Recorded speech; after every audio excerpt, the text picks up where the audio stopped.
Today's first topic is going to be on HTML tables. We're taking a look at Gmail. And while we're looking at it, another topic today is going to be components. So let's just kind of call out sections of the screen. Like this top area up here. Sorry. Can you make it clear? Right focus? No, it's just your track, because I think the projector thinks it's going to sleep.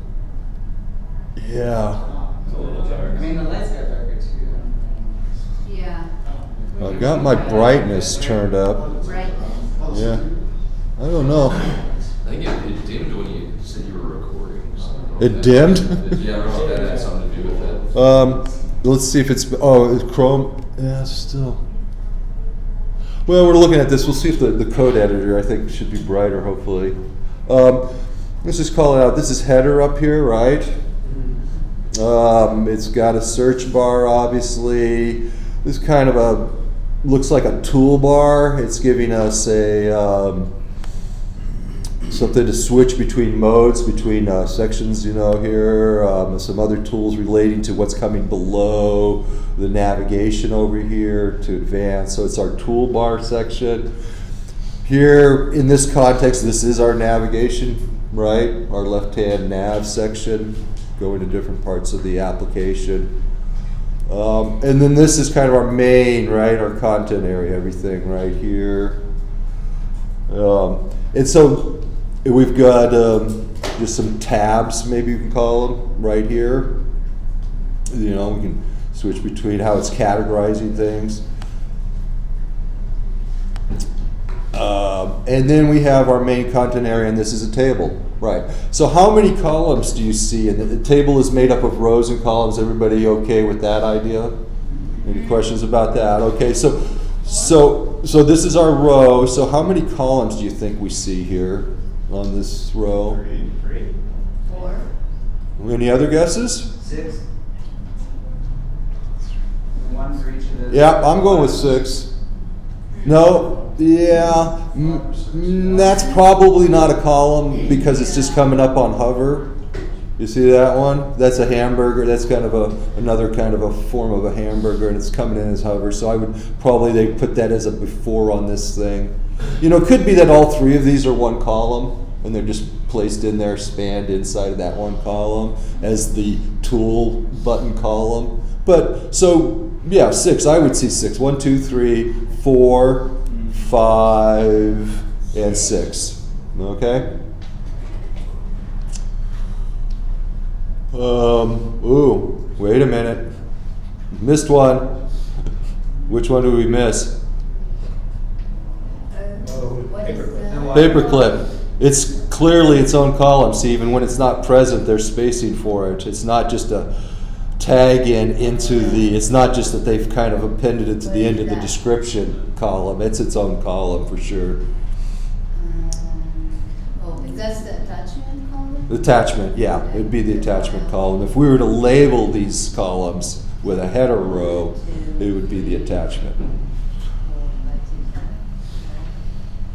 So, is this screen, is that any better? Was it that page? Golly. Brightness. That's annoying. Like an energy saver thing? That helps. Let me use this guy's. It helps. See if there's a different brightness per machine. It's at that max. Huh? It's at max. You seeing it? Oh, it is this one, yeah. Automatically adjust brightness. The lights got dimmer. Oh, yeah, that might be good. I think it's the projector. Yeah, the projector seems to be doing it. Oh, okay. So it's not. All right, I've got to keep moving. Sorry, guys. Is it tolerable? Yeah. Okay, good deal. Let me bring up something to show you. Can you make the text a little bigger? Yeah, I will. I'm bringing another page over. It's going to be bigger. Okay, so let's look at how you construct a table. There's a tag called table. That's, you're always starting with that much. And it's got a closing tag. Then TR, what do you think, anybody guessing on TR? Table row. Table row. So we have one row here, and there's its end tag, and then we have a second row and an end tag. Then we have this thing called TD. Table data, yeah, it's your cell. Think of it as the cell. Okay, so we have two cells. So instead of declaring a column as an individual thing, we declare our rows, and then we put cells in our row, and the number of cells is matching what our column is. So every row mostly will have the same number of TDs, right? There's going to be some exceptions to that, we'll see, like a scheduling table or something like that. If you look at your TV schedule online at Xfinity, it'll be an example. Yes? In some, I think I saw some that you have a TH, which is kind of like the heading. We're getting there. Oh. We're starting simple. You're doing good. Good questions. So very simple, and this is the outcome, right? Not too complicated. I don't think this is live, but you know, it would be dynamic. So if John Doe is Jonathan Doe, what do you think would happen visually? It would expand that first column. Is that I'm hearing you guys say? Yeah. Yeah. So Jane Doe, Doe on Jane would be still underneath the Doe for Jonathan now. Is that what you would expect? Well, The Joe. Yeah. Yes. Yes. You know, if we had done this as a paragraph with maybe two spans in it, or as a div with two spans and then another div with two spans, and if it was Jonathan, would it have any impact on Jane Doe at all?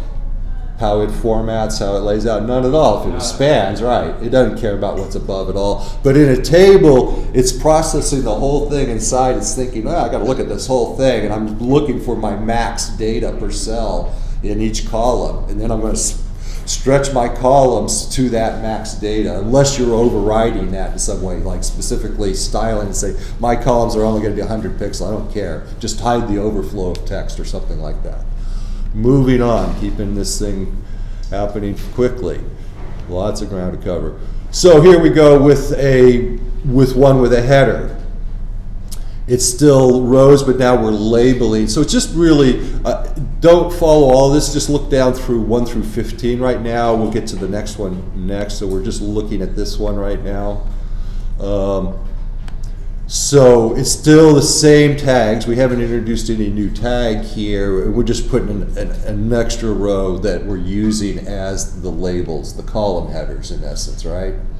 And let's look at the result down here. It's this first one. So we have column headers. They put some styling or something and made it bold on that first row somehow. Yay. Nothing to do with the HTML. It was not the HTML that caused it to do that. Okay, the bolding. So then let's get to the next example right here, going down through line 37. Now we're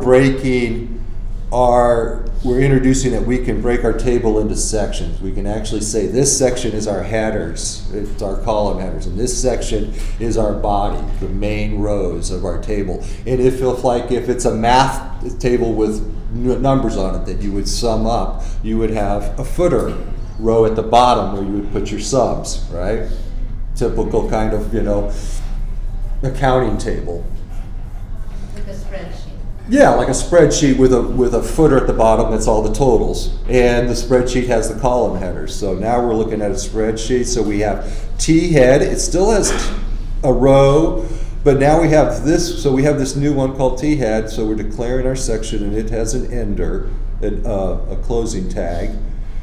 We used a row again, but instead of using TD for cells, we use this one called TH. What do you think that is? Table header.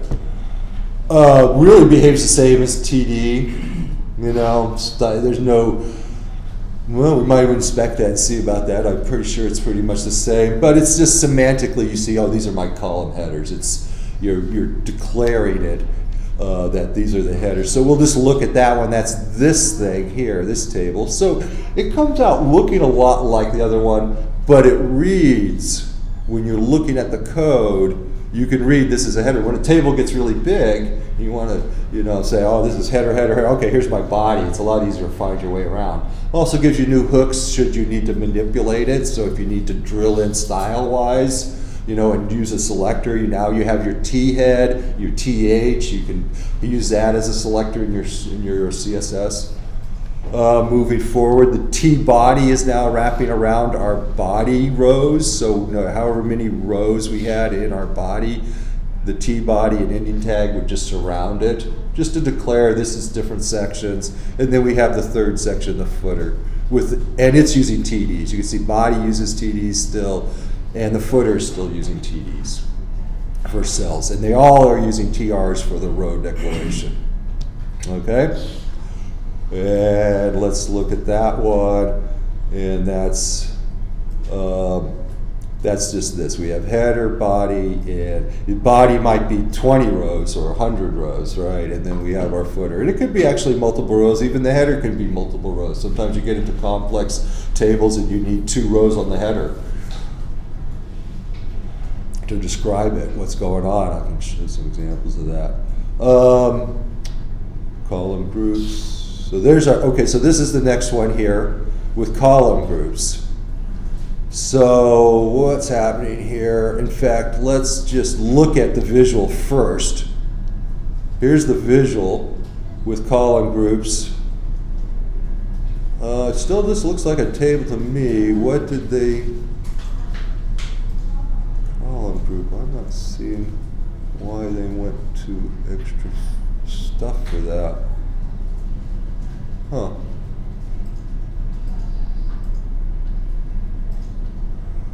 Span 4.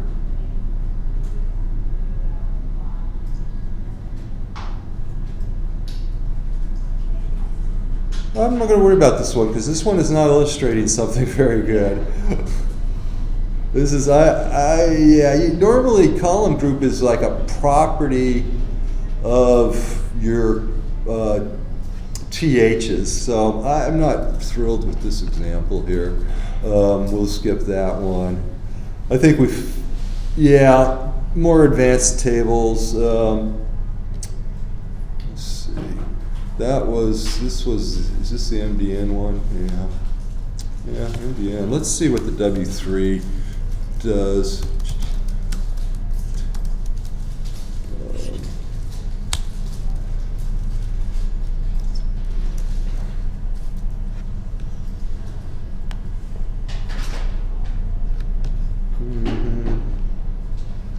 Okay, oh, and you get to try it yourself on this one, which is fun. Cell padding. Okay, in your reading, you've got sections to do on table, which goes through pretty quickly, but you also have a reading on more on borders, margins, and padding. Boxes, doing the CSS on boxes, controlling how boxes are formatted.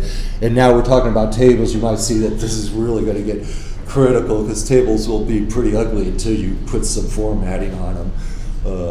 So you want to get borders around your cells probably if you're going to make it look spreadsheet-like maybe. Or let's look at this one.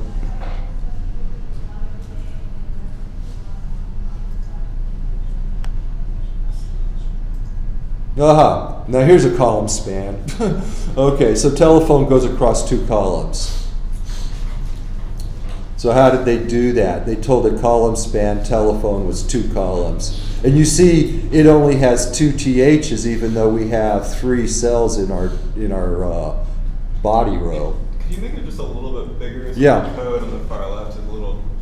Okay, yeah, thank you. Thanks for asking. There we go. Is that... Yes, better. Okay. So we have the span. We're spanning things. How many of you are on Xfinity or something like that and have used the guide on the screen to look at what programs? So when you look at a TV guide, what are our column headers? Can you visualize that in your head right now? Time. Right, like every half hour, right? 9 o'clock, 9:30. So when a show is 2 hours long and the columns are representing a half hour, what are we going to do? We're going to call span 4 for that item, for that one cell. So it could be, here we're showing it as a kind of a header is spanning. It would be the reverse of that. Let's see, this thing lets us do that. Let's just make it so. 9.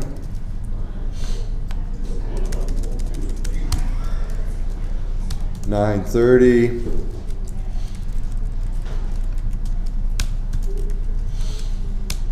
And yeah, 10 o'clock. Okay, and we're gonna get rid of this. And we're gonna make Bill Gates, that's gonna be a show, and it's gonna have a column span equal to 2.